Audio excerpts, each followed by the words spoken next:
এখন আমরা রয়েছি পৃথিবীর সবথেকে বিপজ্জনক রাস্তায়। এই জায়গাটা যে কোনো স্কাই স্ক্রিপারের থেকে অনেক বড়। আমি বুঝতে পারছি না আমরা কেন এখানে এলাম। মিথ্যে বলছি না, এই রাস্তায় অনেকজন মারা যাওয়ার কারণে এই রাস্তাটা এক যুগ আগেই বন্ধ করে দেওয়া হয়েছিল। এই রাস্তায় গড়ে প্রতি বছর 300 জন মারা যেত, কিন্তু আমাদের কাছে গভর্নমেন্ট পারমিশন রয়েছে, তাই আমরা এই রাস্তা দিয়ে যেতে পারি। পারমিশন না পেলে খুব ভালো হতো। চিন্তা করো না, কিচ্ছু হবে না না। আমার তো চিন্তা হচ্ছে।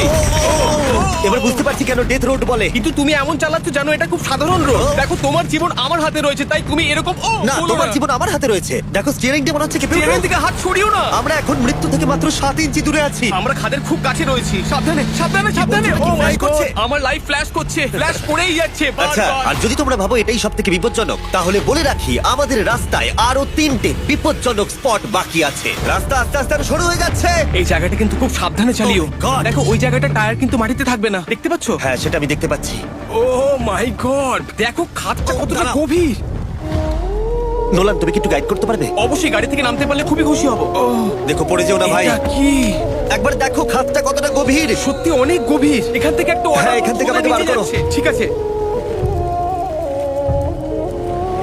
এটা তো পাগলামো ভাই। আমাদের গাড়িটা খাদের একেবারে কিনারায়। গাড়ির চাকা এই গভীর খাদের একদম পাশ দিয়ে যাচ্ছে। এটা পাগলামো।